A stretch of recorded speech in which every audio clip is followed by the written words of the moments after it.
George and Tony here from the Realty Shop, and we want to address some questions that we're running into with a lot of our buyers and sellers.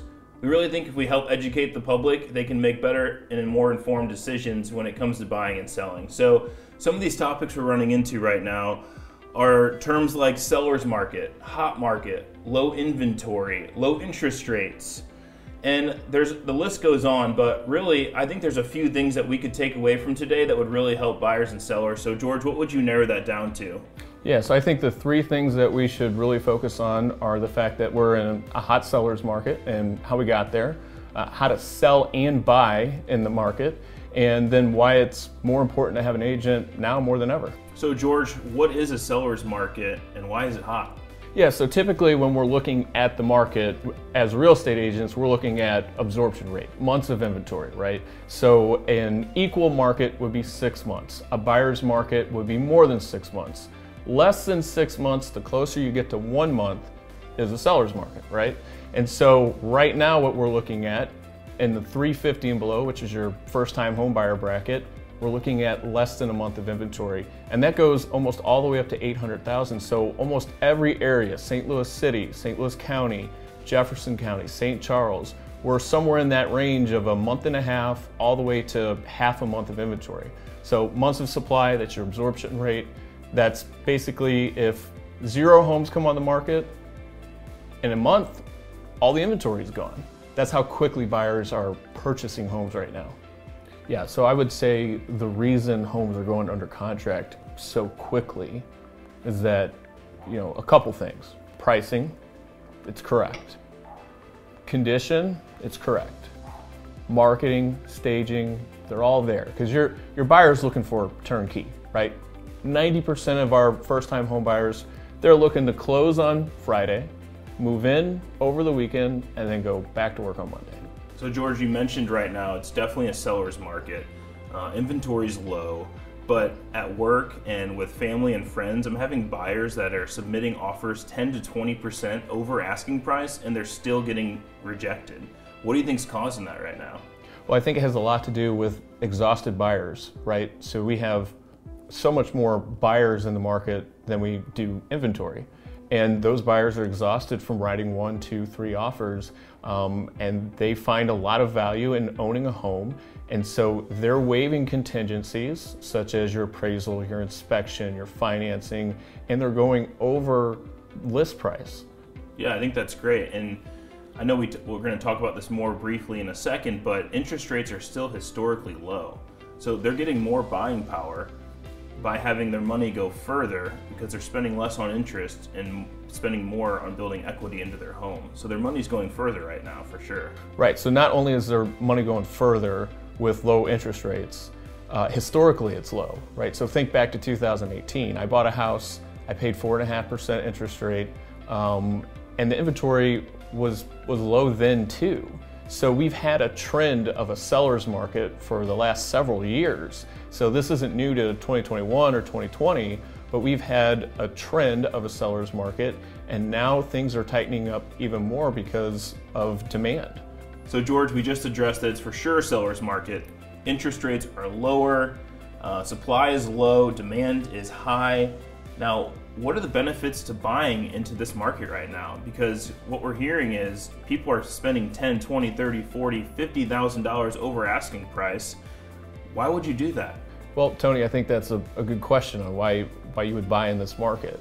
And first of all, it's important to buy for the right reasons, right? Not to try to capitalize on a market that may be appreciating, but buying for your needs, right? Does it fit what you're looking for? If you're moving up, make sure it fits your needs.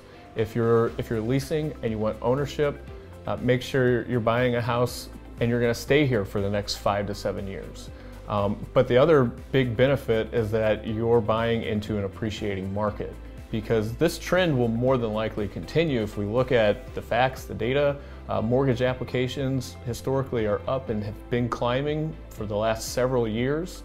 Inventory has been down for the last several years. So I think the biggest benefit is buying into an appreciating market with low interest rates. So if interest rates go up, more than likely next year, you're going to be buying a house that's more expensive and you're going to pay more in interest rate.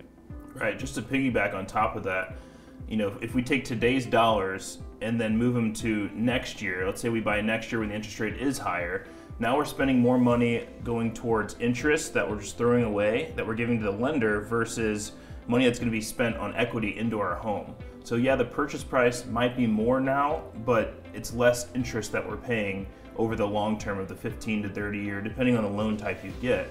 So it's something important to think about, is it might be more expensive up front right now, the purchase price, but as far as with interest being low, it's a big difference over the long span of 15 to 30 years.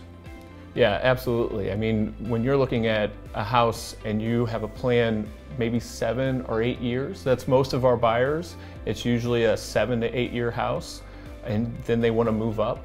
Well, if you're buying now in an appreciating market with a lower interest rate, you're going to pay down that principal over the next 7 years faster than if you decide to wait a year to purchase, where you're going to pay more on the purchase price and interest. It's going to take you longer to pay down that principal, and you're going to have less for that next house. George, I think we did a great job of sharing what a strong seller's market looks like, the benefits of buying in a strong market, but now I really want to help sellers out. I think once we share this information and help people make an informed decision on how to sell their home, they're going to see the benefits of selling today versus waiting.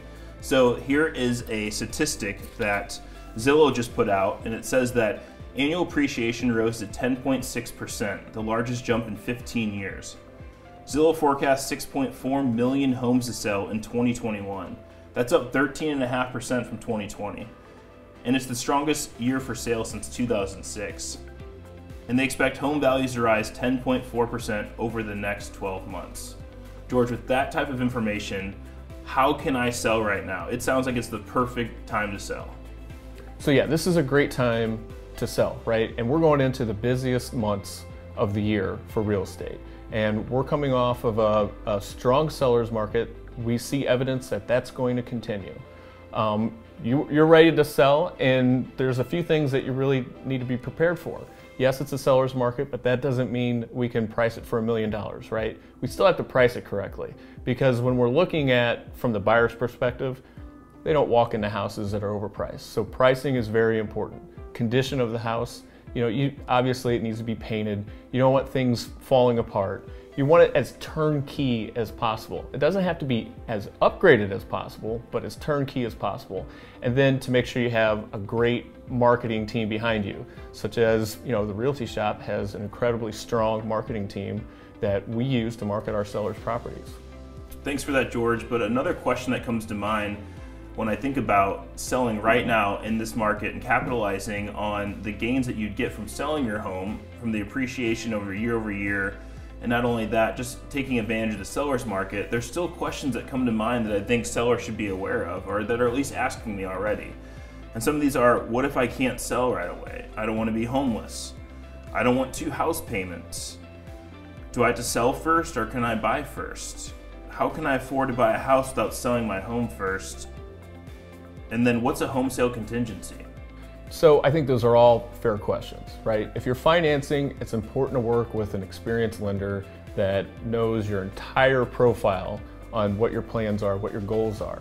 So the lenders that I work with, we have those discussions. So if you're thinking about buying and selling at the same time, first we have to determine whether or not you can actually afford 2 payments. If you can't, you may have to sell first before you can purchase.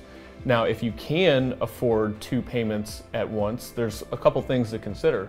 First, it's about 90 days between contract to first payment. Not contract to close, but contract, once you're under contract, until your first payment comes up. So a lot of my clients that I've worked with over the last year, what we'll end up doing is that they'll actually buy first, and they'll prep their house while they're searching, or once they go under contract, to list it for sale. So as soon as they move into their next house, their house is on the market and we have a contract on it, so it makes things a lot less stressful. So realistically, if I was to sell today and buy tomorrow, I still have a 90-day window, or vice versa, if I buy today, and then I'm not really going to see that second mortgage payment most likely for 90 days. Yeah, that's right. So you're not going to see that mortgage payment until about 90 days. Now, again, that's all dependent on your lender and what your closing costs would be. But in most cases, most of the clients that I'm working with, that is the strategy we're using because of how competitive the market is. You know, even a year and a half ago, home sale contingencies were still used. Now they're really putting the buyer at a disadvantage because what is a home sale contingency? Yeah, so a home sale contingency essentially says, look, I'm writing an offer on your house. Once we go under contract, this contract is contingent upon me selling and closing the current house that I have in order for me to actually afford to be able to close on the one that I'm buying. Okay, just to touch base on it again, if someone wants to sell, but they're worried they're not going to be able to find a house fast enough because we are in a seller's market, their house is most likely, if it's priced correctly, it's going to go quickly. What happens if they sell and they can't find a house to buy because they're getting beat by all these other offers? Then they become homeless almost. Right, so it's important to have a plan in place before you list your house, right? So what are your goals? So if you do plan to buy, we're gonna sell first. You have a couple options. First option, temporary housing, right? Until you land on the next house. That's a great option for some people. And then you also, because there's so much demand, buyers are willing to wait. So you can actually list your house, put it under contract, and buyers will wait until you find your next house because that's how much demand is in the market right now.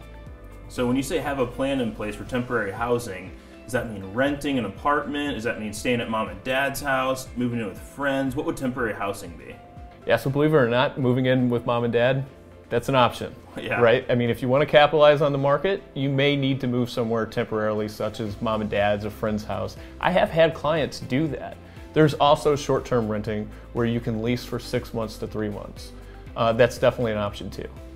George, I think this has been a super helpful conversation for buyers and sellers, especially navigating this tough market right now. But I think that brings us to our last section that we wanted to cover, and that's why using an agent right now is more important than ever. Yeah, so not only is it important to use an agent, but you want to use an agent that's experienced and has an entire team behind them. Real estate is really too complicated of a transaction to be a solo agent, which I was for a period of time. And having the Realty shop behind me, which we have a director of operations, our owner, of course, and then our transaction coordinator, that doesn't allow any balls to be dropped. And that keeps not only the transaction seamless, but also stress-free. So I want to park on the marketing for a second, George, because that's where I originally came in to the team in 2019 was doing photos of homes, taking video walkthroughs in 2020 during COVID to help get buyers into homes without having to actually step in them. So for the most part, if you list your home with Realty Shop, as long as you choose to have them done, which we highly recommend you do, you're going to get professional photos not only taken by me or 2 of our other photographers, but you're also going to have them professionally edited, and 90% of the time they're flipped in 24 hours. So you're going to have your home on the market, coming soon pictures, whatever it is that you're getting done to your house for the marketing standpoint, turned around ASAP. And I think that's just something strong that Realty Shop has going for it, because not only do they have this team of marketing people behind it, but they have also opened a separate sister company called Realty Shots, where we specialize in just marketing homes, commercial buildings, anything from photo to live stream. It's a whole different part of the company that's just dedicated to film and photo. So I think that's a really strong piece of marketing for our buyers and sellers. Yeah, and I'd like to add to that, not only are you guys marketing on the MLS and Zillow, but we also have internal marketing that we do. We have 4,000 plus buyers that were actively looking for homes that we have in our database. And so anytime that we take on a listing, we usually have buyers for that house pretty much as soon as the house is ready to go.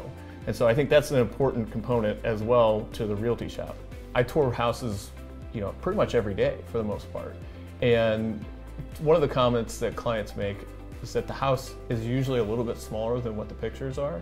And I have to remind them that, if the pictures weren't professional, you probably wouldn't walk into the house, because professional pictures tell a story too, that the seller is motivated and ready to sell, and there's someone that you want to work with in buying the house. So I think that's important. Also, if the pictures were tiny and just cell phone pictures, it just doesn't paint that house in the best light, right? No, I agree. That actually happened with my home. When we bought in 2017, we actually were deterred from the pictures of the home because they were on an iPhone. It was dimly lit, everything looked grungy, and just the house looked really crummy. And then we actually did a home tour, and I was like, wow, I like this so much more than I thought I would. And that's just one of the benefits of having professionals do the marketing side of your photo and video. And pictures are just part of the equation of marketing for these homes. But when you're able to stage a home, which we have many vendors that we work with that we can recommend, you can't expect the buyer to walk into a home that's empty, that they've just seen pictures of, and fill in the gaps with where the couch is gonna go. And they can a little bit imagine, but sure, they're a little overwhelmed with the process of looking at the home, taking it all in. When you have that professionally staged, I feel like that sets your home apart from other homes that are on the market. Yeah, I think with staging, whether it's virtually or in person, which I think is probably the best thing to do, it really gives the buyer an opportunity to not nitpick the house apart, because you can find issues with any house, new construction too. You can find issues, right? But with staging, it allows them to see how the flow of the house can actually be and what it would look like if they had their furniture there. So I think staging is really important for that. So to sum it all up, George, now we're looking for an agent who has experience, who's gonna really help us get the top dollar for our home sale. What does an experienced agent look like? So I think, as a seller, it's important to have an agent that's gonna give you honest feedback. Right? You don't want to sit on the market. You don't want to have expectations that are completely blown away by buyers. You need to have an agent that's going to give you honest feedback about the house, issues that maybe need to be fixed, because there's plenty of clients that I recommend to them to make repairs or updates to get more money. That's the goal, right? To get as much money as we can without completely upgrading the house. And then the second part of that is for an agent to really run the comps. Right? Not just pull square footage, not just pull 2 beds, 3 beds, whatever's comparable, right? And what's a comp? So comparable home sales with a market analysis. And so a couple things that I'm looking at, and it really depends on the price point, right? So as we mentioned earlier, $350 and below, that's our first time home buyer bracket. Those are the people that are more than likely going to finance. So we have to take that appraisal into consideration too. And so when we're looking at comparable home sales, we have to try to find what an appraiser is going to use to make that value so that way they can get their loan. So it's also important for the agent to have a good strategy for the seller to get top dollar, right?